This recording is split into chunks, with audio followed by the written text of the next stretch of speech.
মুক্তিযুদ্ধের প্রেক্ষাপট, আপনার অবস্থা, ভূমিকা এবং মুক্তিযুদ্ধে অংশগ্রহণ, এটাকে আপনি যত বিস্তৃত বা যেভাবে আপনি বলতে চান যতটা। বাংলাদেশের মুক্তিযুদ্ধে খুলনা অঞ্চলের কথা যদি বলতে চাই, তাহলে এটা বিচ্ছিন্ন কোনো ঘটনা না। বাংলাদেশ মুক্তিযুদ্ধ যেভাবে এগিয়েছে, খুলনা অঞ্চলের মুক্তিযুদ্ধ সেই একইভাবে এগিয়েছে। আমি ১৯৬২ সালে ম্যাট্রিক পাস করার পূর্ব থেকেই ছাত্র আন্দোলনের সাথে জড়িয়ে পড়ি এবং সেই আন্দোলনের মধ্য দিয়ে তখন সামরিক শাসন বিরোধী আন্দোলন চলছিল। সেই সামরিক শাসন বিরোধী আন্দোলনের মধ্য দিয়ে আমরা এগোতে থাকি। শিক্ষা কমিশন আন্দোলন এবং পরবর্তীকালে গণতন্ত্রের আন্দোলন, ৬ দফা আন্দোলন এর মধ্য দিয়ে স্বাধীনতার ধারাটা আরেকটু সামনের দিকে এগিয়ে যায়। পেছনে ভাষা আন্দোলন অনেক বেশি কাজ করেছে একটি স্বাধীন জাতিসত্তার মানসিকতা গড়ে তোলার জন্য। যাই হোক, এই পর্বটা আমার সম্পৃক্ততা বা এই অঞ্চলের মুক্তিযুদ্ধের বিষয়গুলো নিয়ে ভাবনা চিন্তা খুব প্রথম দিকে হয়নি। বেশ কিছুটা পরে হয়েছে। সেটা হলো যে আমি নিজে মুক্তিযুদ্ধের এই চেতনার সাথে আমার সম্পৃক্ততা হয় ৬৬ সালে।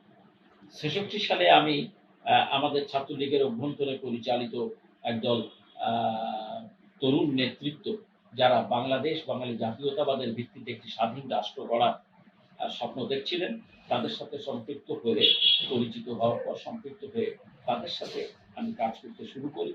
আমাদের ছাত্রলীগের এই গ্রুপটাকে নিউক্লিয়াস বলে নাকি? জি, গ্রুপটাকে নিউক্লিয়াস। জি। তো এটা করতে, করতে ৬৬ সালে আমি তো সম্পৃক্ত হওয়ার অল্প কিছুদিন পরেই আবার আমি অ্যা ধরা পড়ে যাই ঢাকায় জেলে। আমি ঢাকায় আ গেলাম পড়তে। বিকম পরীক্ষা দিলাম, দিয়ে ঢাকা গেলাম। আমি তখন ছাত্রলীগের সেন্ট্রাল কমিটির ভাইস প্রেসিডেন্ট এবং আ ঢাকা ইউনিভার্সিটিতে ভর্তি হব, পড়ব। এই ছাত্রলীগের সংগঠনের সাথে তো থাকবো। ওইখানে আমি গেলে আমাদের নেতৃবৃন্দ আমাকে আ তেজগাঁয় ডেপুট করলেন। তখন তারা পরিকল্পনা করছিলেন গণ অভ্যুত্থান। শ্রমিক শ্রেণীকে সম্পৃক্ত করতে না পারলে গণ অভ্যুত্থান তৈরি করা যাবে না। এই ধারণার বশবর্তী হয়ে তারা তখন শ্রমিক আন্দোলনে নিজেদের অবস্থান তৈরি করবার জন্য তারা প্রস্তুতি নিচ্ছিল। তখনকার বাস্তব অবস্থা বলতে গেলে যেটা দাঁড়ায় সেটা হলো যে ছাত্র সমাজ এবং শ্রমিক আন্দোলনের আ আ মাঠ পর্যায়টা তখনও ভাসানী ন্যাপের দখলে। ভাসানী ন্যাপই তখন প্রধান মুখ্য ভূমিকা পালন করে। আর ছাত্রলীগ তখন ৬ দফা আসার পর ধীরে, ধীরে কিছুটা প্রোগ্রেস করছে। কিন্তু তখনও ব্যাপক ছাত্র জনতার মধ্যে ছাত্রলীগের বিস্তৃতি হয়ে ওঠেনি। এই অবস্থার মধ্যে উনারা তখন শ্রমিক আন্দোলন গড়ার চেষ্টা করতে থাকেন। আমি ঢাকায় গেলে পরীক্ষা দিয়েই ১৫ দিনের মধ্যে ঢাকায় চলে যাই। যে আগাম যে ভাইস প্রেসিডেন্ট তো আছি। তারপরে যে কাজ-কাম শুরু করি ঢাকায়। তো ওটা আ গেলে আমাকে তেজগাঁয় উনারা নিয়োগ করলেন। নূরে আলম সিদ্দিকী সাহেব, আমি, খালেদ মোহাম্মদ আলী সাহেব নোয়াখালীর। আমাদের ৩ জনকে ওখানে নিয়োগ করা হলো। আমরা ওখানে ১৫-২০ দিন কাজ করেছি। তার মধ্যে ২১শে আগস্ট সম্ভবত আইয়ুব খানের আসার কথা ছিল আ আ ঢাকায় এবং আমরা তেজগাঁর উপর দিয়েই তখন প্রধানত রাস্তাটা ঢাকা প্রবেশের। এখন যে রাস্তাটা আ মা মা মা আছে এইটা তখন ঢাকা প্রবেশের তো এই রাস্তা না, এয়ারপোর্ট থেকে ওইটা রাস্তা ছিল। ওই আদমজি ওইখানে আমরা নেভিস্কো ফ্যাক্টরি, বিস্কুট ফ্যাক্টরিকে কেন্দ্র করে শ্রমিকদের মাঝে আমরা মানে বেশ ৭-৮ দিন ধরে আমরা প্রচার চালাই। ব্ল্যাক ফ্ল্যাগ ডেমনস্ট্রেশন দেওয়ার জন্য তৈরি করেছি এবং যেদিন ব্ল্যাক ফ্ল্যাগ ডেমনস্ট্রেশন দেব ওইদিন সকালবেলা আমরা মিটিং সেরে ভোরের দিকে একটু চা খাওয়ার বাসনা, কারণ আমাদের একটু পরেই আমাদের ব্ল্যাক ফ্ল্যাগ ডেমনস্ট্রেশনটা শুরু হবে। তো আমরা তেজগাঁ রেল স্টেশনের কাছে আসলাম। ওরা বলল যে শ্রমিক ভাইরা বলল যে, "এখানে চা পাওয়া যাবে।" তো যেয়ে দেখি কেবল তারা আঁচ ধরাচ্ছে। মানে চুলে ধরাচ্ছে। তো খালেদ মাহমুদ আলী সাহেব প্রাকৃতিক ডাকে রেল লাইনের পাশে গেলেন। আমি আর নূরে আলম সিদ্দিকী সাহেব ভেতরে ঢুকলাম। ঢুকে কেবল দাঁড়াইছি। এর মধ্যেই পুলিশ এসে আমাদের ঘিরে ফেলল। আরো ৩ জন শ্রমিক নেতা সহ আমরা ২ জন। তারিখটা ছিল মনে আছে? এটা তারিখটা সম্ভবত ১লা আগস্ট বা ৭ই আগস্ট এরকম হবে আরকি। ছেষট্টি সালে। 66 সালে। তো তারপরে ধরা পড়ে গেলাম, জেলখানায় গেলাম, ঢাকা জেলে। বঙ্গবন্ধু ঢাকা জেলে ছিলেন। পরে উনি আমাদেরকে উনার কাছে, উনি ছিলেন দেওয়ানিতে। দেওয়ানির সাথেই হচ্ছে ওল্ড 20 সেল, একটু দূরে হচ্ছে নিউ 20 সেল। তো উনি আমাদেরকে নিয়ে গেলেন ওল্ড 20 সেলে। একদিন পরে, প্রথম দিনই পারেনি, দ্বিতীয় দিনে উনি আমাদের নিয়ে গেলেন ওল্ড 20 সেলে। ওল্ড 20 সেলে তখন বাবু চিত্তরঞ্জন সুতার, বরিশালের, উনি ছিলেন। তারপরে পরবর্তীকালে রাজ্জাক ভাই, মানে আমাদের আওয়ামী লীগের এক সময়কার সেক্রেটারি, উনি আসলেন, মেনন সাহেব আসলেন। আমরা ওল্ড 20 তে এরকম আমরা ছিলাম। ওখানেই বঙ্গবন্ধুর সাথে আবার কিছুটা অনেক বেশি ঘনিষ্ঠতা জন্মায়। আমি 16 মাস ছিলাম। এই 16 মাসে নিয়মিতই বঙ্গবন্ধুর সাথে কাজ-কাম করেছি, কথাবার্তা বলেছি, বঙ্গবন্ধুর আ আ জীবন ধারা ইত্যাদি লক্ষ্য করেছি। তারপরে একসাথে খেলাধুলো করেছি। ওই সময়ের মধ্যে আ আমার যেটা মনে হলো যে বঙ্গবন্ধু তখনই স্বাধীনতার প্রশ্নে তার মতামত ঠিক করে ফেলেছে। এটা জেলে বসেই আমার মনে হলো। এবং আ আ উনার তখন আগরতলা মামলা, আ মানে চলছে। ৬৭ সালেই আগরতলা মামলা এসে গেল। মামলা এসে গেলে তখন উনি খুবই চিন্তিত। দেখি প্রায় বসে থাকেন ইসের তলে, আম গাছের তলে বসে থাকেন। চিত্তবাবু আর উনি কি ঘুটঘুট, ঘুটঘুট করে আলাপ আলোচনা করে। কিছু বুঝতে পারলাম না। একদিন দেখি যে আমার বোন গেছে আমার সাথে দেখা করতে। আর চিত্তদার স্ত্রী এসছেন দেখা করতে। বঙ্গবন্ধুর পরিবারও গেছেন দেখা করতে। coincidentally একসাথে এক জায়গায় জেল গেটে আমাদের দেখা হলো। এটা ৬৭ সালের কোনো একটা সময়। তো চিত্তদার স্ত্রীর সাথে একজন বুড়ো খুনখুনে একটা লোকরে আমি দেখলাম। তা আমি ঠিক বুঝতে পারলাম না কি। তো যাই হোক, পরবর্তীকালে দেখি যে চিত্তদার আর দেখা, ওইদিন আমরা ওইখানে থাকতেই বঙ্গবন্ধু ওই ভদ্রলোকের সাথে, উনি আর চিত্তদা এই ইয়েদের ডিবিদের যারা পাহারায় ছিল তাদেরকে ম্যানেজ করে ওনারা ৩ জনে ১০-১৫ মিনিটের একটা সেশন সিটিং দিলেন। সেই সিটিং দিয়ে ওনারা বের হয়ে আসলেন। আমরা কদিন পরে দেখি যে আ আ মানে চিত্তদার আর দেখা সাক্ষাৎ আসে না। চিত্তদা পান-টান কেনে, ওটা কেনে। এর মধ্যে আবার আমি একদিন কাগজে, আমাদেরকেও খবরের কাগজ দিত, কিন্তু কোনো আমাদের কানেকশন এর কোনো কাগজ থাকলে ওর পরে আলকাতরা দিয়ে দিত। তো এই আলকাতরা এরকম হারিকেনের আলোয় ধরে ধরে আমরা আ আলকাতরার নিচে খবরটা পড়তাম। পড়তে যেয়ে দেখলাম যে ত্রৈলোক্যনাথ মহারাজ আ দিল্লিতে ইন্দিরা গান্ধীর অতিথি। আ উনি আজ ৭ দিন এখানে অবস্থান করছেন। আমার একটা ধারণা হলো যে ওই সেদিনই বুড়োরে দেখেছি যে উনি বোধহয় সম্ভবত ত্রৈলোক্যনাথ মহারাজ আর চিত্তদার আ আ স্ত্রী আসে না। উনি বলে যে বৌদি, দাদা বলে যে তোমার বৌদির অসুখ। তা আমি একটা ভুল মানলাম চিত্তদার। আমি বললাম, "দাদা, আপনি আমার সাথে মিথ্যে কথা বলছেন কেন?" বলে, "কেন? কি হয়েছে?" আমি বললাম যে, "বৌদি তো দিল্লিতে। এই তো ত্রৈলোক্যনাথ মহারাজ সহ আর আপনার বৌদি সহ ওরা তো ইন্দিরা গান্ধীর বাড়িতে।" তুমি জানলে কি করে? তুমি জানলে কি করে? আমি জানলাম আন্দাজে। মানে কাগজ থেকে। তো ওইবার মুজিব বাহিনীর পরে যে হেডকোয়ার্টারটা কলকাতায় হয়েছিল, ওইখানে ত্রৈলোক্যনাথ মহারাজের থাকার ব্যবস্থা করেছিলেন তিনি। কিন্তু দুর্ভাগ্য হচ্ছে দিল্লি থেকে ফেরার পথে ট্রেনের মধ্যেই ত্রৈলোক্যনাথ মহারাজ মারা যান। তারপরে কলকাতায় উনার দাহ হয় এবং ইন্দিরা গান্ধী নিজে এসেছিলেন উনার মুখাগ্নি করবার জন্য।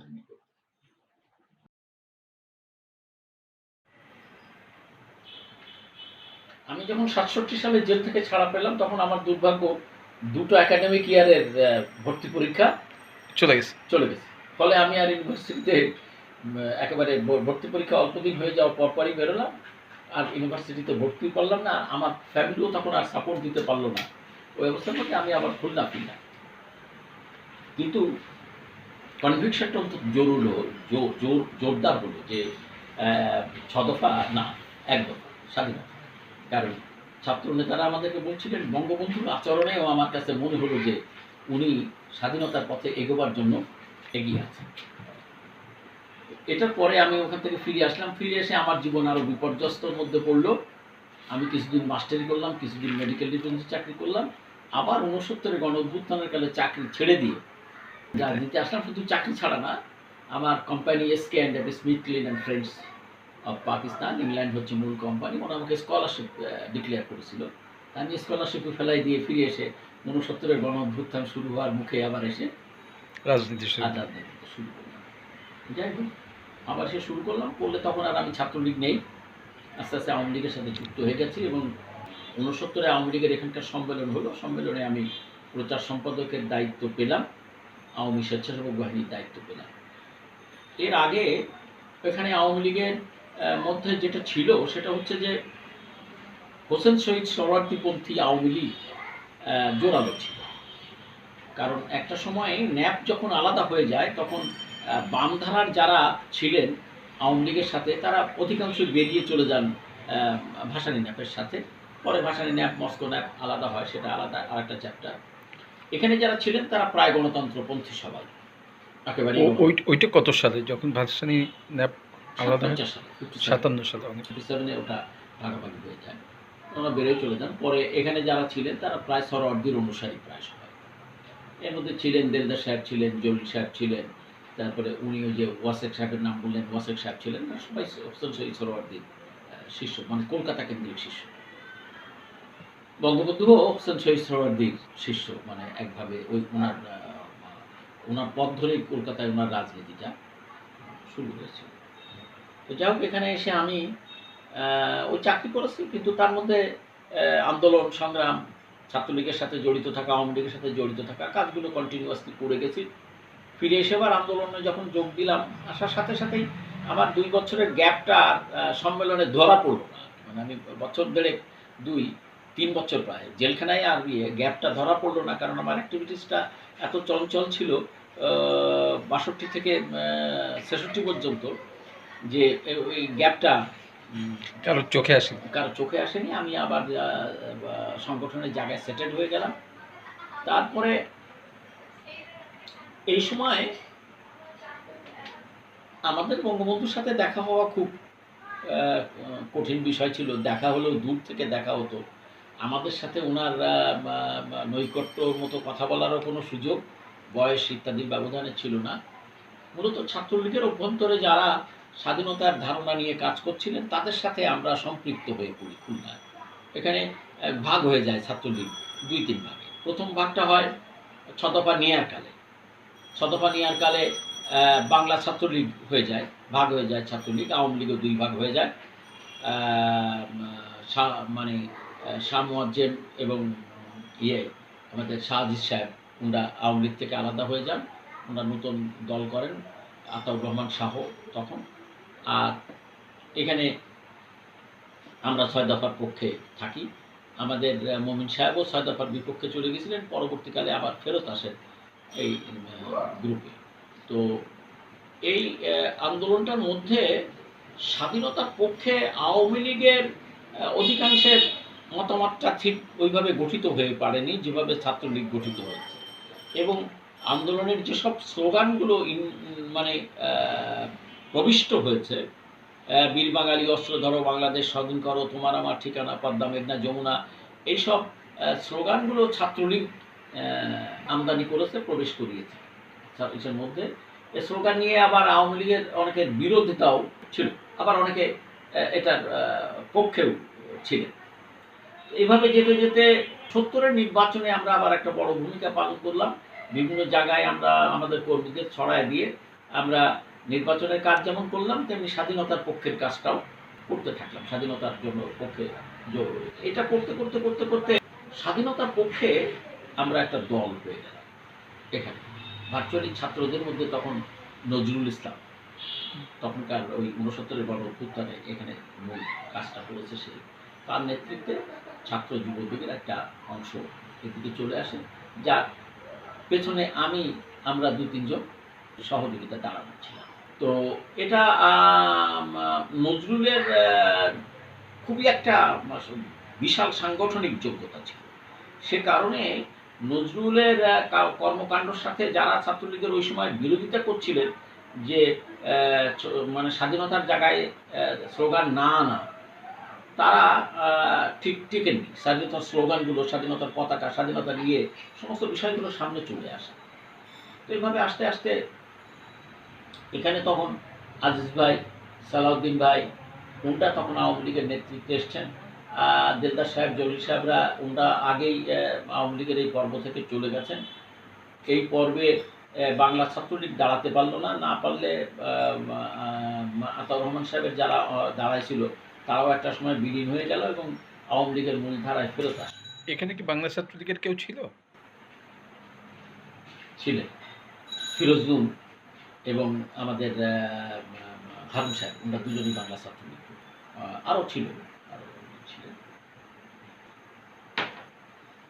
তো আমাদের এই ছাত্রলীগের মধ্যে সবচেয়ে প্রভাবশালী একজন মানুষ ছিলেন, সেটা হচ্ছে সৈয়দ মনোয়ার আলী। উনি কখনো মাঠে যেতেন না, কিন্তু পেছনের কাজগুলোকে বোঝাতেন। তো উনি ওই সময়টা আমরা যখন বাংলা, মনোয়ার আলী স্বাধীনতার পক্ষে ছিলেন কি ছিলেন না ওটা খুব পরিষ্কার করে বোঝা যেত না, কিন্তু স্বাধীনতাপন্থীদের বিপক্ষে উনি যাননি তখন ওই মুহূর্তটা। সে কারণে আমরা সংগঠিত করতে সুবিধা হয়েছিল। কিছু লোক ছিলেন যে যারা এখনই স্বাধীনতার স্লোগান দেওয়া যাবে না, স্বাধীনতার স্লোগান ক্ষতিকারক হবে, হটকারিতা হবে, এইসব বিষয় ছিল। কিন্তু আমরা এটা মানি নাই। আমরা এই স্লোগানগুলো মাঠে নিয়ে গেছি এবং একেবারে মানুষের দোরগোড়ায় পর্যন্ত নিয়ে গেছি ওই সময়টায়। এরপরে ৭০-এর নির্বাচন গেল। নির্বাচনে আমরা খুবই সংগঠিতভাবে প্রত্যেকটি কনস্টিটিউয়েন্সিতে ছাত্রকর্মীদেরকে ছড়ায় দিয়ে আমরা সংগঠনের কাজ করেছি, প্রচারের কাজ করেছি। ওই নির্বাচনের মধ্যে আওয়ামী লীগের ঘোষণাপত্র যা এবং নির্বাচনী ম্যানিফেস্টো যা, তার বাইরেও আমরা কিছু কাজ করেছি। এরপরে ৬৯ গণ অভ্যুত্থান চলে গেল। গণ অভ্যুত্থানের পরে তো পরিবেশ একেবারেই ইয়ে হয়ে গেল, পাল্টে গেল, একেবারে একটা উন্মুক্ত পরিবেশ হয়ে দাঁড়ালো। সেই উন্মুক্ত পরিবেশের মধ্যে আমরা স্বাধীনতার কাজগুলো করতে করতে এগোলাম। এক্ষেত্রে আমরা অনেক আগে থেকেই বোমা বানানো শুরু করেছি। ওই দাদা match factory, Ispahani match factory থেকে পটাশ, মমসাল এগুলো নিয়ে এসে বোমা বানিয়ে আমরা বোমার কার্যক্রম করার চেষ্টা করছিলাম, কিন্তু আমাদের হাতে ওরকম ছিল না। কিন্তু ৭০-এর নির্বাচনের আগে আমাদের ছাত্রলীগের নেতৃবৃন্দ আমাদেরকে বললেন যে তোমাদের যুদ্ধের জন্য বিদেশে ট্রেনিংয়ে পাঠানো হবে, তালিকা দাও। আমরা তালিকা তৈরি করলাম, আমি নিজেও সে তালিকায় যাওয়ার জন্য প্রস্তুত। কিন্তু আলটিমেটলি এই কাজটা হয়নি। কেন আমি ঠিক তার ব্যাখ্যা দিতে পারবো না। হয়তো যে আন্তর্জাতিকভাবে মানে আমরা বিচ্ছিন্ন হয়ে পড়বো এরকম কোনো কারণে তারা এই কাজটা তখন করেন। কারণ জেলখানায় বসে আমি যা ওই সময় জেলখানা থেকে বেরোও, তারপরে আমাদের স্বাধীনতার প্রশ্নে এই কাজগুলোকে বিচ্ছিন্নতাবাদী আন্দোলন হিসাবে তুলে ধরার জন্য অনেকেই এটার পক্ষে কাজ করেছেন। শুধু তাই না, যাদের দেশে অনেকগুলো ভাষাভিত্তিক রাষ্ট্র একটা রাষ্ট্রের মধ্যে, যেমন চীন, যেমন রাশিয়া, এরা আমাদের এই ভাষাভিত্তিক রাষ্ট্র গঠনের বিষয়টিকে তারা ভালোভাবে নেয়নি। যদিও বামপন্থী জায়গা ছিল, থাকার কথা ছিল, নেয়নি। কিন্তু পরবর্তীকালে ইন্দিরা গান্ধী রাশিয়াকে ম্যানেজ করতে পেরেছিলেন, মানে সামহাও রাশিয়াকে উনি বোঝাতে পেরেছিলেন এবং তার মধ্য দিয়ে রাশিয়া একটা সময় আমাদের স্বাধীনতার তাও প্রায় যুদ্ধ বেঁধে যাওয়ার প্রাক্কালে এসে, যুদ্ধ বাঁধে যাওয়ার আগেই উনি এটাকে ম্যানেজ করেছেন, তা নাহলে উনি যুদ্ধে প্রবেশ করতে পারতেন না। রাশিয়া একসময় বলেই ফেলেছিল যে 6 point movement is a secessionist movement, we don't support it, আমরা এটা সমর্থন করি না। ইন্দিরা গান্ধী একা এই জিনিস ঠেক দিতে পারতেন না। সোভিয়েত রাশিয়া আমাদের পক্ষে না দাঁড়ালে স্বাধীনতা অর্জন করাটা দুরূহ, খুবই কঠিন। ৩রা মার্চ বিশাল প্রতিবাদ সমাবেশ সারা দেশে। তখন ওই যে বন্ধ করে দিল, মানে পার্লামেন্টের সেশন বন্ধ করে দিল, তার প্রতিবাদে সারা দেশে হরতাল। সেই হরতালে খালিশপুর, দৌলতপুর থেকে শ্রমিকরা খুলনায় আসলো এবং আমরা হাদিস পার্ক থেকে জনাব আমাদের শেখ আব্দুল আজিজ সহ ওনাদের নেতৃত্বে মিছিল বেরোলো। আমি স্বেচ্ছাসেবক হিসাবে একখান খোলা জিপ, আমার কিছু লোকজন সহ কিছু গোপন অস্ত্রপাতিও সাথে ছিল, এটা আমি মিছিলের সামনে, আমাদের খোলা জিপটা নিয়ে আমি সামনে ছিলাম। এই এখন যে টেলিফোন অফিস, এই টেলিফোন অফিসটা যখন আমরা পার করছি, আমরা আমাদের মিছিলের অগ্রভাগ ওই ক্লাব পাড়ার কাছাকাছি এসে গেছে। এই সময় ঠুস করে একটা শব্দ, দেখি যে মাঝখানে ফাঁকা হয়ে গেছে, একটা বাচ্চা পড়ে আছে। আমরা মনে করলাম যে এ বোধহয় বামপন্থীরা কোনো একটা ঘটনা ঘটাইছে, যে তাদের মানে মানে তাদের পরিকল্পনা হতে পারে। কিন্তু আসলে ওই ইসের মধ্যে টিএনটি হাউসের ওয়াল ছিল, ওয়ালের উপরে ফুঁকো ফুঁকো ছিল। সেই ফুঁকোর মধ্য দিয়ে আর্মিরা ওখানে রাইফেল লাগায় বসেছিল, সেটা আমাদের নজরে আসেনি। এবং ওই মানে চাইনিজ স্পেসের শব্দের কারণে শব্দটা ঠুস করে হয়েছে, মানে চাইনিজ স্পেসের শব্দ খুব বেশি হয়। আমি ফট করে ছেলেটা নিয়ে গেলে আমি জিপ থেকে নেমে মাঝখানে 20-30 হাত ফাঁকা হয়ে গেছে, আমি দৌড়ে গেলাম।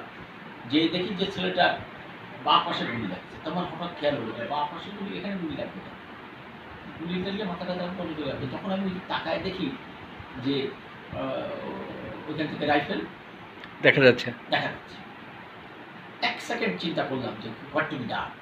দেখলাম যে আমি যদি এখন ওরে থুয়ে ফিরে যাই, তাহলে তো আমি যদি গুলি খাই, তাহলে আমি ভীতু বলে চিহ্নিত হব। আর আমি যখন ওকে নিতে যাইছি তখন ওকে নিয়েই আমার যাইতে হবে, তাতে আমি বাঁচি আর মরি। ঠিক আছে? তো ওরে কোলে করে নিয়ে আমি নুরু মুক্তারের বাড়ির মধ্যে প্রবেশ করলাম। নুরু মুক্তার সাহেবের বাড়ির গেট পাঁচিলটা এতটুকু, ওই মধ্যে ঢুকেই আমি বাঁ পাশে ওর ডেড বডিটা নিয়ে আমি ওইখানে পড়ে গেলাম। মাথার এখানে গুলি লাগিয়েছে, ওই পাশ থেকে গুলি করেছে, এটা খুলিটা উল্টে গেছে, মাথার মধ্যে সব ধক ধক ধক ধক ধক করতেছে, আর জীবন্ত নাই। তখন আমি ওরে ওইখানের লোকদের কাছে দিয়ে বললাম যে এরে সরাই নিয়ে যাও, যেন আমাদের ডিসপোজাল থেকে কোথাও না যেতে পারে, আর যে দেখো ডাক্তারের কোনো দেখাইতে পারো কিছু। আমি আবার ফিরে ওইখানে আমাদের এমদাদ মোল্লা সাহেবের বাড়ির মধ্যে ঢুকে ওনার এক জামা, ওনার এক পাজামা পরে, আমার গায়ে তখন রক্ত মাখা, এগুলো ফেলে দিয়ে আমি ওইটা নিয়ে ওই পরে আবার গেলাম ওইদিকে। যে দেখি যে শ্রমিকরা তখন সংঘবদ্ধ হচ্ছে, লাঠি সোটা ঢাল সড়কি সব নিয়ে টিএনটি আক্রমণ।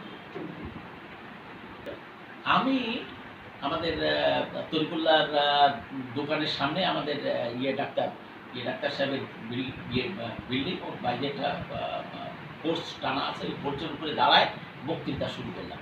আমি মনে করলাম যে ওইখানে গেলে তো আরও গুলি হবে, আরও মানুষ মারা যাবে, তো কোনো উপায় নেই, মানুষ অন্যদিকে নিয়ে যাওয়া যায় নাকি। চেষ্টা করলাম, বক্তৃতা দিয়ে কিছু লোক জড়ো হলো, চলেন যাই মিছিল করি। তখন দেখি যে যেই কইছি যে মিছিল করি চলেন, তখন সবাই বলে যে না, আক্রমণ করতে হবে। ঠিক আছে? আমি জোর দিয়ে যেই বললাম যে চলেন মিছিলে যাই, তাহলে আমারে কয় যে উল্টো আমারে তো কয় পাবলিক যে দালাল শুয়োরের বাচ্চা ধর। আমিও লাভ দিয়ে পড়ে বললাম যে দালাল শুয়োরের বাচ্চা ধর, কয়ে আমি ফাইটি। পাবলিক এত উত্তেজিত যে আর কোনো উপায় নেই, আমি দূরে দাঁড়ায় থাকলাম। ফিরে গুলি হলো, 9 জন মারা গেল। ওরা যেহেতু আক্রমণ করেছে, এবার তো আর মিছিল না। তো ওইখান থেকে গুলি হয়ে যাওয়ার পরে হঠাৎ আমার খেয়াল হলো যে তাই তো গোলাগুলি তো শুরু হয়ে গেল, এখন উপায় কি? তখন আমি ওখানে হাতের কাছে যাদের পালাম তাদের আমি লোকজন গোছাতে থাকলাম। আমি চল বন্ধুকে দোকান লুট কর।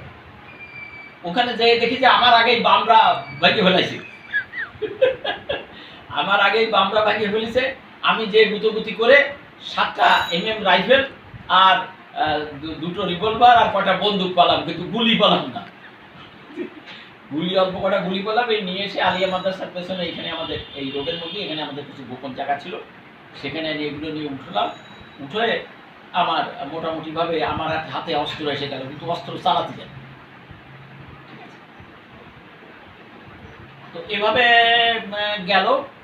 এইভাবে আমরা আরও অস্ত্রের প্রস্তুতি রাখলাম। পরে তো আমরা সারাদিন পাহারা দিতাম, রাত্রে সারা রাত পাহারা দিতাম, বিহারিরা মারামারি করবে, নৈরাজ্য না হয় এই জন্যে। এটার মধ্যে করতে করতে চারিদিকে আমাদের লোকজন যারা, তাদের ট্রেনিং হবে, অমুক হবে তমুক হবে, অস্ত্রপাতি জোগাড় করো, ট্রেনিং নেওয়া। আর আমি আমার স্বেচ্ছাসেবক বাহিনী দিয়ে প্রত্যেক মিলে 6 মাস আগে আমরা একটা স্বেচ্ছাসেবক বাহিনীর দল গঠন করেছি এবং তারা ট্রেনিং নিচ্ছে ডামি রাইফেল দিয়ে ট্রেনিং নিচ্ছে। এই ট্রেনিংয়ের কাজ অব্যাহত আছে, আমি এটা কন্ট্যাক্ট করছি। এই করতে করতে এগোলাম। তারপরে আপনার 25শে মার্চ কালো রাত্রি, ওই দিন আমরা দুটো গাড়ি নিয়ে, একটা জিপ আর একটা কার, এটা নিয়ে আমরা নজরুল আমরা পাহারায় ছিলাম। আমরা খালিশপুরে ফায়ার ব্রিগেডের সামনে আসলে ফায়ার ব্রিগেড আমাদের থামায় বললো যে ঢাকায় ক্র্যাকডাউন, আর্মি নেমেছে ঢাকায়, আপনারা সাবধান। ওখানে এসে ওদের টেলিফোন দিয়ে আমরা ঢাকায় কথা বলার চেষ্টা করলাম, কিন্তু পারলাম না। আজিজ ভাইয়ের টেলিফোনে কথা বলতে চাইলাম, পারলাম না। তখন চেষ্টা করলাম যে যাই তাহলে আজিজ ভাই, মানে আওয়ামী লীগের প্রেসিডেন্ট আজিজ ভাই বাড়ি যায়। ওখান থেকে জিপ চালাই, আমরা গাড়ি চালাই, এদিকে আসলাম। এসে দেখি যে আজিজ ভাইয়ের বাড়ি আর্মিতে ঘিরে ফেলেছে। ওইখান থেকে ফিরে আসার সময় আমি যে গাড়িতে ছিলাম, আমার ওই গাড়িটা ইয়েতে ওয়্যারলেসে রেডিও খোলা ছিল, রেডিওর ওয়্যারলেসের মধ্যে মেসেজ আসতেছে আমার গাড়ির নাম্বার যে এটা চেস করে। তখন আমি ওই গাড়ি ফেলে দিয়ে ওই আমার এই আস্তানায় চলে গেলাম, রাস্তায় ফেলে দিয়ে গাড়ি ফেলে দিয়ে আমার আস্তানায় চলে গেলাম। আস্তানায় যেয়ে দেখলাম তো কী করা। তখন তাড়াতাড়ি বাবুখান রোডে একটা গাড়ির খোঁজ ছিল আমার কাছে, নন বেঙ্গলির নতুন গাড়ি। যাইয়েই আর কি রিভলভারের মুখে তার গাড়ি হাইজ্যাক করলাম। হাইজ্যাক করে নিয়ে খালিশপুর, দৌলতপুর এদিকে গেলাম। চারিদিকে সব জায়গায় যে রাস্তা কাটা, রাস্তা ব্যারিকেড দাও, রেল লাইন টুকরে ফেলো। খালিশপুরে, দৌলতপুরে যখন গেছি তখন সুফিয়ান সাহেব, কিন্তু তখন ওখানে বেশ মুভমেন্টে ছিলেন। সুফিয়ান সাহেব দেখি যে তখনও রাত জেগে আছেন, ওনারও রেল লাইন কাটার ইত্যাদি ব্যাপার। ওইখান থেকে আমি ফিরে আসার পথে আবার আমার গাড়ি চেস করেছে। চেস করলে আমার থামাইছে, একদম সেই গাড়িটা না যেটা নাম্বার ওরা জোগাড় করেছে। তাই জিজ্ঞাসা করে বলছে যে এই টুকু কোন হয়? আমি বললাম ও सुअर बच्चा मादर चौथ है, वो इंडियन एजेंट है, उनको धरना पड़ेगा। ठीक है, कहाँ है? बोले वो हाँ है उधर। तो उधर है कोई, তো আমার তো সারি দেশে দিল্লি, আমি একেবারে সোজা প্রাণটা বুকে নিয়ে হাতে নিয়ে হাজির হয়ে গেলাম আস্তানায়। তারপরে আমরা যুদ্ধের প্রস্তুতি নিতে থাকলাম, কিন্তু যুদ্ধবিদ্যা জানা নেই, তো প্রস্তুতি খুব জোর হলো না। তারপরে 26 তারিখ, 25শে মার্চ রাত চলে গেল, 26 তারিখ রাত চলে গেল। আমার প্রথম যুদ্ধের অপারেশন হচ্ছে 27শে মার্চ রাত্রিবেলায় 8টার সময় খুলনা সার্কিট হাউস এবং ইউএফডি ক্লাব, এখন যেটা, এখানে তখন আর্মিরা এখানে রান্নাবাড়া করে, এখানে খায় থাকে, আর অফিসাররা সার্কিট হাউসে থাকে। আমরা ওই তখন ওই ড্রেন, মানে তখন খাল, সেই খালের মধ্যে পড়ে হাত বোমা মারলাম। ঠিক খাবার নেয় 8টার সময়, ওই খাবার নেওয়ার লাইনে দাঁড়াইছে, ওইখানে বোমা চার্জ করলাম। বোমা চার্জ করে আর ওই 7mm রাইফেল গুলি, আর আমরা আমাদের একজন সে সবুজ সাহেবের বাড়ির সামনে ওখানে এসে মধ্যে বসে বন্দুক দিয়ে সার্কিট হাউসে গুলি করতেছে আর কি, মানে আমাদের জ্ঞান এতটা। সেদিন আর্মি মারা গেল আমাদের চার্জে। ওই দিন পরের দিন সকালবেলায় ওরা বেরোয়ে এই পাইনার গার্লস স্কুল যে বাড়িতে, ওই যে ভদ্রলোক, ওই ভদ্রলোকের বাড়ি, ওটা ওনাকে ওই বাড়ি থেকে ডেকে নিয়ে মেরে ফেলল। 6জন না 7জন মাধব চক্রবর্তী মারে ফেললো। ওনাদের মারে ফেললি আমি বুঝলাম যে আমার শহরের কাজ হয়ে গেছে, আমি এবার ফাটি। তা আমি এবার ফাটলাম নদীর ওপারে, লোকজন নিয়ে ওপারে চলে গেলাম। নদীর ওপারে, যে রূপসা নদীর ওপারে রেল স্টেশনের পাশে জাহানারা লজ বলে একটা লজ ছিল বাড়ি, এটা রেলওয়েরা অ্যাকোয়ার করেছে। ওই বাড়িটা খালি পড়েছিল, ওইখানে যে উঠে আবার নতুন করে আস্তানা বাড়লাম, কথা বলতেছি।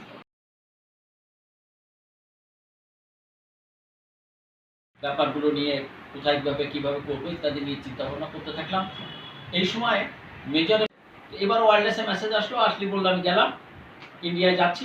যাওয়ার সময় আমি তো রাস্তা চিনি না, কলারোয়ার মধ্যে দিয়ে আমরা ওই বেরোবো, একটা গাইড লোকাল সাথে, তার আমি বললাম তুমি 100 হাত সামনে থাকো, আমি 100 হাত পিছনে থাকি, আমার হাতে অস্ত্র নেই, খালি হাতে, একটা লুঙ্গি পাবো আর একটা ওই গরুর ব্যাপারীর জামা আছে না, 2 পকেটওয়ালা ফুলাতা, ওটা ছিল হাফাতা। হাফাতা আবার পকেটে থাকতো, বুকেও পকেট, 4 পকেটে, 2 পকেট ওই জামা, গরুর ব্যাপারীর জামা। ওই গরুর ব্যাপারের মতো সাজে আমরা রওনা করেছি। যাইতে যে একটা জায়গায় যে একটা ব্রিজের ওখানে যে আমি ব্রিজের মেলা পেছনে, ও ব্রিজ পার হয়ে বাঁদিকে যেতে হবে। আমি দেখলাম যে ও ব্রিজ পার হয়ে বাঁদিকে যাচ্ছে। আমি ব্রিজের উপরে উঠে দেখি যে 4 রাজাকার ওই দিক থেকে আসছে। ওই বাদিক থেকে না, ডান দিক থেকে? না, ও রাস্তাটা সোজা গেছে, হুম। আর আমাদের যেতে হবে বাঁদিকটা বিলের মধ্যে দিয়ে। আমরা ও বাঁদিকে বিলের মধ্যে দিয়ে রওনা করেছে। এর মধ্যে দেখি যে ওই বাজারের মধ্যে দিয়ে 4 রাজাকার। তো রাজাকার রাইফেল আপনি হাতে। বুঝলেন কি করে রাইফেল হাতে আসতেছে তারা? রাইফেল হাতে আসছে। মুহূর্তে ঠিক করে ফেললাম যে হোয়াট টু বি ডান, দৌড়ে তো বাঁচাতে হবে। ওরা কি আপনাকে চিনতো আগে থেকে? না, আমার চিনতো। আর আমার ওখানে তো ও এলাকার মানুষের কথার সাথে তো আমার কথা মিলবে না। মিলবে না। আমি পরিচয় দিতে পারবো না, কার বাড়ি যাবো, কোথায় যাবো, কি দেখি, কোথায় আছি, কিছুই বলতে পারবো না। ফলে আমার তো ধরে পড়ে যাওয়া শেষ। তখন আমি ঠিক করলাম যে what ever may be situation, let me fight. তা আইসে আমি একটা ক্যাবে ব্যাক আসছে মতো, তো আমি আইটে যাচ্ছি, গাই হ্যান্ডস আপ। আমি দাঁড়ায় গেছি, হ্যান্ডস আপ। বাড়ি কোথায়? আমি বললাম যে অমুক গ্রাম। তো একটা সেইটা আমার কাছে এসে, কাছে আসার সাথে সাথেই একেবারে মানে ভোমা লাথি অন্ডকোষে, ভোমা লাথি অন্ডকোষে মারার সাথে সাথে করে ও তো পড়ে গেছে ওর রাইফেল। রাইফেল নিয়ে ফেলেছেন আপনি? হ্যাঁ, রাইফেল নিয়ে ধরে ফেলেছি। হ্যান্ডস আপ, পাটা হ্যান্ডস আপ, পাকা হ্যান্ডস আপ। আমি বললাম ফায়ার লাইট। ও তো রাইফেল ফেলে দিছে, এখন ফেলে দিলি। আমি বললাম ব্যাক ব্যাক, মানে ব্যাক আমার এখন তো না, হচ্ছে রাইফেল দেবো আর কি। তো ব্যাক করে গেলি, আমি ওই রাইফেল ধরে নদীর মধ্যে ফেলাই দিলাম। তিনটাই? হ্যাঁ, তিনটে। আমি তিনটে কি রে চালাবো? ওই তিনটে ছাড়া দিয়ে একটা হাতে রাখলাম। একটা হাতে রাখলাম। হ্যাঁ, একটা হাতে রেখে তখন আমি আবার ওদের দিকে মনোনিবেশ করলাম, ভাই পেছন ফের, পেছন ফের, রান। বলছি খবরদার যদি পেছনে ফিরিস তাহলে গুলি করে দেবো।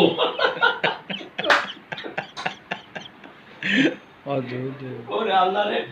এখন আমার যে গাইড ওই অবস্থা দেখে, সে গাইড কোথায় ফাটে চলে গেছে তারই আর দেখতেছি না। ঠিক আছে, এখন আমি কি করি? তখন আমি আমার রাইফেলটা ওই পানির মধ্যে ফেলে দিয়ে, ওরা বলতেছে, আমি পানির মধ্যে ফেলে দিয়ে ব্যাকে যে পথে আসতেছিলাম ওই পথে আসলাম। হঠাৎ একটা লোকের নাম পড়লো, মনে পড়লো আমার, একটা মাস্টারের নাম। সে ওইখানে আছে, আমাদের সহায়তা করে। তো ওইখানে যে আমি তোমার আগে যে একটু মানে একটু ক্লান্ত হয়ে গেছি, তো তখন পাট হয়েছে আর কি, বের বড় পাট বনের মধ্যে ঢুকে ওই একটু নিজের ফ্রেশ ট্রেশ করে নিয়ে তারপরে আমি বেরোলে দেখি এক কৃষক যাচ্ছে, গ্রাম্য একেবারে কৃষক। তাই আমি বললাম যে আমি অমুকের বাড়ি যাবো, উনি আমার বন্ধু হন, আমি যশোর থেকে আসছি। ও মাস্টারের বাড়ি যাবেন আপনি? এই পথে যাবেন। আমি রাস্তা দিলি দেখা দিলে আমি সেই মাস্টারের বাড়ি গেছি। মাস্টারের বাড়ি এসে কি বিপদ হলো, দেখি যে মাস্টার বারান্দা, মানে তার কাছারি করে 7-8 জন নিয়ে কথা বলছে। তা আমি এবারও দুর্ধর্ষ অ্যাটিটিউড করলাম।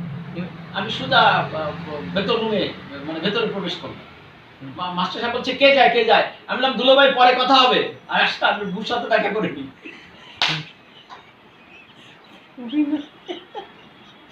আমি ভেতরে, মানে আপনি আতঙ্কিত হলেন কেন? ওই মাস্টারের সাথে যারা ছিলেন তারা কি রাজাকার? জানি না তোকে।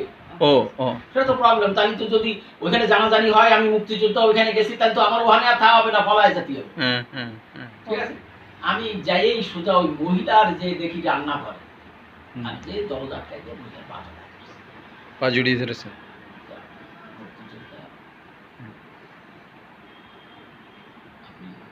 আমি সে পরিচয় দিচ্ছি,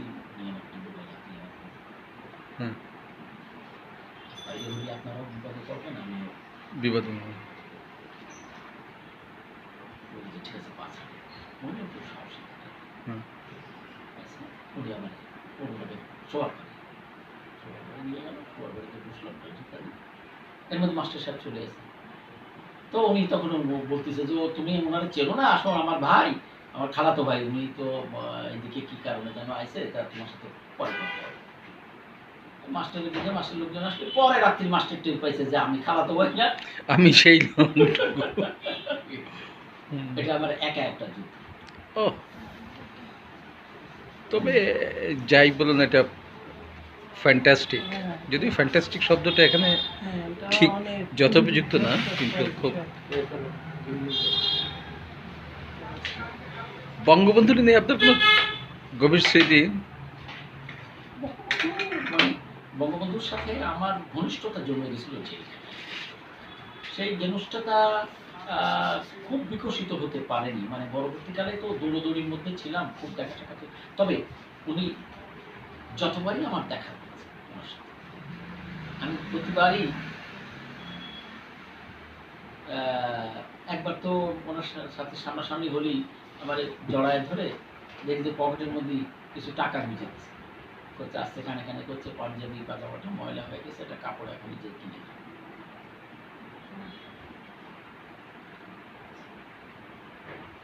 এতটা মানে নিবিড়তায় ছিল সে। ইভেন আমি যখন জাসদ করতে চলে যাই তখনও উনি খুলনা সবাই বলেছেন যে ওরা একবার আমার কাছে এনে দে, আমি দেখি। উনি আমাকে খুব আস্থা করতেন, বিশ্বাস করতেন। তাহলে আপনি জাসদ করবেন এটা উনি ভাবেন। ভাবেন। আর তখন তো সত্য কথা বলতে কি, বাম রাজনীতি, গণতান্ত্রিক রাজনীতি, পার্লামেন্টারি গণতন্ত্র, বাম রাজনীতির যে সংঘাতময় পরিবেশ এবং বামের যে সারা পৃথিবীর জয় জয়কার, আমরাও তো সব বাম হয়ে গেলাম। সেই বাম হয়েছে তারপরে তো গণতান্ত্রিক রাজনীতির জায়গা থেকে আমাদের অভ্যাস্তি বিচ্ছিন্নতা। আচ্ছা, ওই স্কুলটা চক্রাখালী স্কুলের যে মিটিংটা হয়েছিল সেখানে তো আপনাকে কমান্ডার বানানো হলো। না, কমান্ডার বানানো আমি ওখানে আমি দায়িত্ব ছেড়ে দিয়ে গেলাম। আচ্ছা, আমি থাকলে ওখানেই আমি কমান্ডার, কিন্তু ওখান থেকে আমি দায়িত্ব ছেড়ে দিয়ে আমার জাতি হলো ইয়েতে সবচেয়ে রিস্কি হচ্ছে 7th ফ্লিট ঠেকাতে হবে। আচ্ছা, আচ্ছা। 7 ফিট টাকা। তাহলে কমান্ডার ওখানে কে হয়েছিল?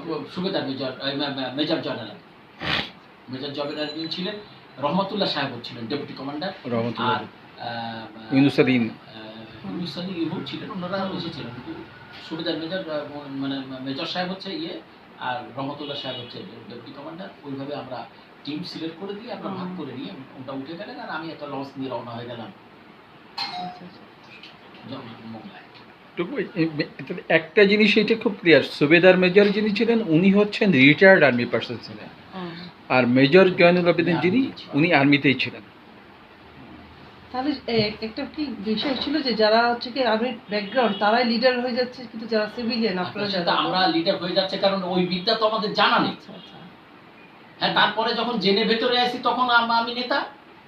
কিন্তু একটা জিনিস কি আপনার মনে হয় না যে যেটা গণযুদ্ধটা সেনাবাহিনীর কর্তৃত্বে চলে এলো, এটা কি পরিকল্পিতভাবেই নাকি এটা গণবাহিনী মানে যেহেতু জনযুদ্ধটি আর কি? না, এখানে যদি এই প্রশ্নটা খুব জটিল, উত্তর দেওয়াও খুব কঠিন। মুজিব বাহিনীর ট্রেনিংও দিয়েছে ইন্দিরা গান্ধী। আপনার তো মুজিব বাহিনীর কথা, মানে আমাদের বাংলাদেশ আর্মির গঠন সেখানেও সাহায্য করেছেন ইন্দিরা গান্ধী। ঠিক আছে, হ্যাঁ। এখানে কি হয়েছিল, বঙ্গবন্ধু 11 জন মানুষের একটা তালিকা ইন্ডিয়ান কর্তৃত্বের কাছে দিয়েছিলেন যে আমার অবর্তমানে এরা অন্তত যুদ্ধটা চালায় না। কাকে দিয়ে রেখেছেন? ইন্ডিয়ার কাছে। সেই 11 জনের নাম কার? ফজলত মনির, সাদুল আলম খান, আব্দুর রাজ্জাক, তুফাইল আহমেদ, কাজী আরিফ, মার্শাল মনি, এরকম। তার মধ্যে আমার নামও হচ্ছে শেষ নাম্বার, 11 নম্বরের শেষ নাম্বার আপনি। এখন এখানে হলো কি, কলকাতায় যে বাংলাদেশ সরকারের সাথে মত মিলল না ওনাদের, তখন ওনারা ইন্ডিয়ার সাথে যোগাযোগ করলে গেরিলা যোদ্ধা হিসাবে গড়ে তোলার জন্য ইন্দিরা গান্ধীও সম্মত হলেন। কেন? বা আমরা এখানে আছেন, গেরিলা যোদ্ধা হিসাবে যদি অঞ্চল দখল না করা হয়, অঞ্চলে বেস গড়ে তোলা না হয়, ঘাঁটি গড়ে তোলা না হয়, তাহলে তো সেটা তো আরেকজন ঘাঁটি বাড়া, তাহলে সেই ঘাঁটির সাথে মোকাবেলা হবে। যুদ্ধ যদি দীর্ঘস্থায়ী হয় তাহলে তো হিট অ্যান্ড রানের পরে থাকবে না, তখন তো বেস এলাকা গড়ে তুলতে হবে। সেই হিসাবে তখন আমাদেরকে ট্রেনিং দেওয়া হয়েছে এবং আমাদের ট্রেনিংটা without the permission of Bangladesh government, without without the permission of Bangladesh government. Mujib বাহিনীর ট্রেনিং হয়েছে বাংলাদেশ সরকারের অনুমতি ছাড়া। তাহলে বাংলাদেশ সরকারের অনুমতিতে মানে বা অবৈধ ছিলেন বাংলাদেশ গভর্নমেন্ট তখন? মানে হয়তো অবৈধ ছিলেন, পরে অবহিত হয়েছিলেন অবৈধ কিন্তু ছিলেন, কিন্তু একজন ব্যাপার আছে, গভর্নমেন্টের প্রধান যিনি, হ্যাঁ। তিনি আমাদের পক্ষে ছিলেন, ছিলেন তাজউদ্দিন আহমেদ পক্ষে ছিলেন। পক্ষে ছিলেন। তো মানে নীতিগতভাবে এটা হয়নি, মানে না মানে সরকারি সিদ্ধান্ত না, সরকারি সিদ্ধান্তটি হচ্ছে সেনাবাহিনী, নিয়মিত আমি সেনাবাহিনী। এই অল্প সময়ের মধ্যে 80টা ক্যাম্প প্রতিষ্ঠা করেছিলাম এবং সেই সমগ্র অঞ্চল আমার নিয়ন্ত্রণে ছিল। আমি তো ফ্রি ঘুরে বেড়াতাম এই অঞ্চলে, এই সাউথে 80টা। ইন্ডিয়ান বর্ডার পর্যন্ত আমি ক্লিয়ার করে ফেলেছিলাম, একবার সব ক্লিয়ার। তারপর টেরিটরি কতটুকু ছিল, মানে বিরাট এরিয়া, মানে এই মানে এখন যে সাতক্ষীরা রোড, হুম। এই রোডের থেকে আপনি বাই যাবেন, বাই টোটালটা আমার দখলে তখন। আচ্ছা। মানে একেবারে সাতক্ষীরা পর্যন্ত বা টোটাল বাই, সব আমার দখলে। মানে টোটাল ডাউন। ইন্ডিয়ান আমাদের যারা মুজিব ভাই বাংলাদেশ সরকারের যারা আইছে তারা এসে খাইছে আমার ক্যাম্প। কিন্তু কনসেপ্টটা কি ছিল আসলে? কনসেপ্টটা হচ্ছে যে গেরিলা যুদ্ধ, লং টাইম দীর্ঘস্থায়ী গেরিলা যুদ্ধের জন্য জনগণকে সম্পৃক্ত করে যুদ্ধ করে। তা না হলে যে সেনাবাহিনী যুদ্ধ না। লেফটিস্টরা যারা আছে তারা তো দখল করে নিতে পারে। আচ্ছা, লেফটিস্টটা কোথা থেকে ট্রেনিং পেয়েছে? ও ভারত থেকে? ওরা ট্রেনিং পায়নি, ওরা নিজেরা ট্রেনিং পেয়েছে। কিভাবে এটা? এই আরেকটা বিষয় শোনা যায় যে সেটা হলো যে সোভিয়েত ব্লকের রাজনীতির সাথে যারা যুক্ত ছিলেন, মানে এখানে এখনকার সিপিবি যেটা, ইন্ডিয়ান সিপিআই এবং অন্যান্য গ্রুপ, এই অনুসারীদেরও একটা ট্রেনিং হয়েছিল সে ট্রেনিংটা বাংলাদেশ সরকারের অনুমতি সাপেক্ষে। সরকারের অনুমতি সাপেক্ষে, মানে এই যে ফিরোজ ভাইরা যে ট্রেনিংটা নিয়েছিল, বাংলাদেশ সরকারের অনুমতি সাপেক্ষে ট্রেনিং হয়েছে। তার মানে তাহলে তো ইন্ডিয়ান গভর্নমেন্ট 71-এ। আর আমাদেরকে যারা ট্রেনিং দিয়েছে তারা ইন্ডিয়ান আর্মি না। আর্মি না? না, কারা? Indian anti-guerrilla force. It is not under the command of army. It is under the leadership of foreign secretary, foreign ministry. Foreign ministry? মানে চায়নার আগ্রাসন মোকাবেলা করার জন্য ইন্ডিয়া অ্যান্টি-গেরিলা ফোর্স তৈরি করেছে। ঠিক আছে, সেই অ্যান্টি-গেরিলা ফোর্স তাদেরকে গেরিলা যুদ্ধের কায়দায় তাদেরকে তৈরি করা হয়েছে এবং তাদের নিয়ন্ত্রণও ছিল ফরেন মিনিস্ট্রির উপরে। কেন, কখন কি তাকে অ্যাকশন করতে হবে, এই করতে হবে, ফরেন মিনিস্ট্রির নিয়ন্ত্রণ। মানে সরাসরি যাতে এই করতে। তাহলে ওই একটা ব্যাপার। হ্যাঁ, উনরা ট্রেনিং পেয়েছিলেন তো হচ্ছে ইন্ডিয়ান আর্মি দ্বারা, আর্মির দ্বারা। তাহলে একটা বড় জিনিস ক্লিয়ার হলো হচ্ছে, কিন্তু গাইডেন্স হচ্ছে তাদের ওই আর্মি, ওই আর্মি মানে ওদের যে অ্যান্টি-গেরিলা ফোর্স, তারা মানে বেসিক ভিশনই আলাদা ছিল। বেসিক অ্যান্টি-গেরিলা ফোর্স যেটা ওদের, হ্যাঁ। সেটা রয়ের অধীন। আচ্ছা, ওটা হচ্ছে রয়, ফরেন পলিসি এবং র, ঠিক আছে, একই সঙ্গে। তো ওরা একটা উদাহরণ বলি, ফিলোসফিক্যালি আপনাদের কোনো করেছে, ব্রেন ওয়াশ করেছে? ওরা ব্রেন ওয়াশ করে, ওরা ব্রেন ওয়াশ করেনি, কিন্তু বরং আমরা বামের কথাবার্তা ওখানে আলোচনা করেছি, আমরা সমাজবাদের কথা আলোচনা করেছি, ওরা আমাদেরকে বাধা দেয়। ব্যাপার হলো কি, একদিন আমার এক মেজর, এই রাত্রি 8টা ট্রেন শেষ হয়ে গেছে, বেরিয়েছি 9টা বাজে, তখন এক মেজর, ওয়েল মিস্টার কামাল, কোনো প্রস্তুতি নেই, এটা কি করে? আমি বললাম যে না, প্রস্তুতি তো ছিল, তবে আমরা পূর্ণ প্রস্তুতি। এটা কে জিজ্ঞেস করলো? একজন মেজর। হ্যাঁ, পূর্ণ প্রস্তুতি নিতে পারেনি বলে, তো তোমরা আমাদের সাথে তো কোনো যোগাযোগ করো না। আমি বললাম যে না, ইন্দিরা গান্ধী জানেন আমরা স্বাধীন হব, উনি জানেন, প্রাইম মিনিস্টার, কি করে তুমি বুঝলে? তা আমি তারা বললাম যে তুমি দেখেছো যে আমাদের বাংলাদেশে বা পূর্ব পাকিস্তানের বর্ডার দিয়ে সিভিল ডিফেন্স ট্রেনিং এর জন্য 4ই বর্ডার দিয়ে তোমার ক্যাম্প বানানো হয়েছে। আর কোথাও হয়েছে ক্যাম্প বানানো? ওই বর্ডার দিয়ে ক্যাম্প বানাচ্ছে, আমরা এসে থাকবো সেই জন্য। ও আর আমার কিছু বলেনি। কদিন পরে আমারে সকালবেলা এসে বলতেছে যে তুমি তোমাকে বেস ক্যাম্পে যাচ্ছি। বেস ক্যাম্পে? গেলাম, গিয়ে তো অনেক বুঝতে পারলাম যে ঝামেলা আছে। হ্যাঁ। আমি যে ওই ঝামেলা করেছি তাতে ও শালা কথা তো বের করে নিচ্ছি। টিএন কল রে বলে দিচ্ছে একেবারে চিপ। ও বলেছে উবান রে, উবান বলেছে টিএন কল রে। ও, ফরেন সেক্রেটারি উনি আইছে ওইখানে আমার সাথে কথা বলতে। Foreign secretary? হ্যাঁ, টিএন কাউ। কি ঘটনা! হ্যাঁ, ঠিক আছে, কথা বলতে আসলি এসে আমার বললি আমি বললাম জেনারেল ওবান, আমার যে নাম নিয়ে বলছে আমি জেনারেল ওবান। ওকে, আর কাম ফ্রিডম ফাইটার বলছে আসো। আমি বললাম, বসো।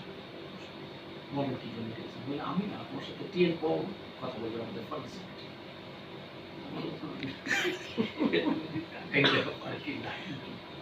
কত ভেজাল লাইন নেই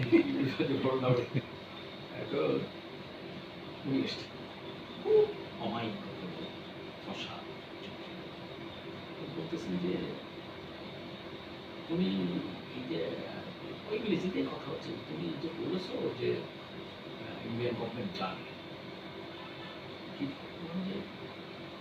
বললাম যে ত্রৈলোক্যনাথ মহারাজ ভারতবর্ষ ছিলেন, আপনি কি জানেন? হ্যাঁ, ইন্দিরা গান্ধী বাড়িতে ছিলেন, আপনি কি সেটা জানেন? হ্যাঁ, উনি যে কলকাতায় যেতে মারা গেছিলেন, এবং আপনি যাদের ট্রেনিং দিচ্ছেন মুজিব বাহিনী, সেই মুজিব বাহিনীর যে ক্যাম্পটা কলকাতা, সেই ক্যাম্পটা তো ত্রৈলোক্যনাথ মহারাজের জন্য অ্যালটমেন্ট করা হচ্ছে। আমাদের যুদ্ধে উনি ইন্দিরা গান্ধী সম্মতি দিয়েছিলেন, তবে উনি কাকে কাকে জানাইছেন কাকে জানাইছেন না তা আমি বলতে পারবো না, কারণ আমাদেরকে পরিষ্কার বলেই দেওয়া হয়েছে যে তোমরা সাপোর্ট পাও, এর বেশি আমরা কিছু না। তখন উনি বলতেছে general, how it can be, how India dears to do it without talking to আস। তার মানে ইন্দিরা গান্ধী না জানিয়েই তাদেরকে এটা করেছে বা তাদেরকে কোনোভাবেই ইনফর্ম করেনি। হ্যাঁ, তাকে কোনোভাবে বলছে যে জেনারেল হাউ ইট ক্যান, মানে ওইটুকু আমি মুখস্থ করে রাখছি, general how it can, how Indira Gandhi dares to do it without talking to us, how he managed it. দেখো আমার সাইডে দিল, আমার কিছু করে টলো, আর ইন্দিরা গান্ধীর সাথে তখন ওনার ফাইট করার মতো কোনো। তো এক্ষেত্রে বলা যায় যে ব্যক্তিগতভাবে ইন্দিরা গান্ধী একটা ঝুঁকি নিয়েছিলেন, তাহলে ঝুঁকি নিয়েছিলেন পাকিস্তান ভাঙবে। এখানেও আর একটা না, কিন্তু পাকিস্তান ভাঙবে সেই ঝুঁকি ব্যক্তিগতভাবে উনি নেন, কিন্তু এটা পলিটিক্যালি উনি তো আর কারোর সাথে যে আলাপ করবেন না, ব্যাপারটা তো এরকম না। উনি আলাপ না করে টেকনিক্যালি কাজগুলো করছেন, কোনো পক্ষকে সে ইনভলভ করতে চায় না। টেকনিক্যালি কাজ করছেন, রাশিয়ার সাথে কথা বলেছেন, সেগুলো টেকনিক্যালি উনি নিজে পার্সোনালি করেছেন। লিক হয়ে যাবে বলে উনি এই ব্যাপারগুলো বলেননি। হ্যাঁ, তোমার ইয়ে বলি আর কি। আচ্ছা, টুকু আমার একটা ছোট্ট প্রশ্ন ছিল, সেটা হচ্ছে যে যদি মুক্তিযুদ্ধ প্রসঙ্গে আসি, সেক্ষেত্রে অন্য অন্য অঞ্চলের তুলনায় খুলনাকে মুক্তিযুদ্ধের ক্ষেত্রে কি কোনো কিছু আলাদা বৈশিষ্ট্য বা কিছু বলা যায় কিনা, এরকম কিছু? আমরা আমাদের মুজিব বাহিনী আমরা যতটুকু এই অঞ্চলে গণসম্পৃক্ততা তৈরি করতে পেরেছিলাম, এটা বাংলাদেশে আর কোথাও পাই। এই ক্ষেত্রে একেবারেই অনন্য বৈশিষ্ট্য। আপনাদের কৌশলগুলো কি ছিল আসলে? আমরা তো ওই যে গ্রামে প্রথম ওই যে এন্টি মানে রাজাকারপন্থী একটা দুটো মারে দিতাম, মারে দিলি বাকিরা পালায় চলে যেত। তাহলে এই কৌশল কি অন্য অঞ্চলের ভাষা গ্রহণ করেনি? পারেনি আর কি, তারা করতে পারে নাই। তারপরে ওখানকার যারা তরুণ তাদেরকে আমরা সামরিক ট্রেনিং দিয়েছি, ওখানে যারা বৃদ্ধ তাদেরকে আমরা সিভিল ডিফেন্স ট্রেনিং দিয়েছি। তারপরে ওইখানে গ্রাম কমিটি গঠন করেছি, সেই গ্রাম কমিটি সকল রাষ্ট্রের সকল দায়িত্ব গ্রাম কমিটি বহন করবে। এভাবে আমরা কাজ করে এগোইছি, এবং তাতে আমার 80টা ক্যাম্প ছিল, এবং এই 80টা ক্যাম্প থেকে আমরা প্রত্যেক জায়গায় ওনাদেরকে সাপোর্ট দিতাম। আমাদের খাবার আমরা কোথাও আনতে দিতাম না, গ্রাম কমিটি আমাদের খাবার দিয়ে যেত। আপনার কাছে বা কোথাও কি এই তালিকাগুলো পাওয়া যাবে ক্যাম্প ট্যাম্পের?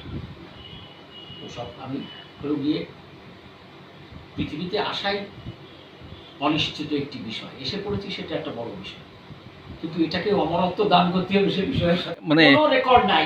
আমাকে কথা শোনো যে আমার ম্যাট্রিক সার্টিফিকেট খানো বা ভাইসে গেছে ইসের নদীতে, এই সে মানে ওই হাকিমপুরের নদীতে। কি হয়েছে জানো, আমি যখন গেছি তখন তো আমার তো একটা ব্যাগ, আমার আর কিছু নেই, সার্টিফিকেট সব ওই এক ব্যাগের মধ্যে, ওই ব্যাগ নিয়ে গেছি। ওইখানে যে কলকাতায় থুয়ে ট্রেনিং এ গেছি, ফিরে এসে আবার কলকাতায় এসে সেই ব্যাগ নিয়ে আবার চলে এসছে। রওনা করেছি। এখন আমার পিঠে হ্যাভারসেক, হাতে ব্যাগ।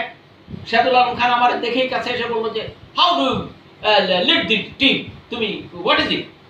বললাম যে এটা আমার ব্যক্তিগত কাগজপত্র কাপড়, এটা নিয়ে যুদ্ধ দেবা, তুমি মরে যাবা নাকি বাঁচবা তার তো ঠিক নেই, এটা দিয়ে তুমি কি করবা? কয়েক খাপ্পাত করে আমার ব্যাগটা ধরে নিয়ে নদী ইসামতি নদীতে ফেলে দিল। আমার ম্যাট্রিক সার্টিফিকেটটা আমার বাইরে চলে গেল। ম্যাট্রিক সার্টিফিকেট পাওয়া যাবে আমার কিন্তু আপনার সঙ্গে যে অনেক ব্যাগটা ধরে ফেলে দিল মধুমতি নদী, ইসামতি নদীতে।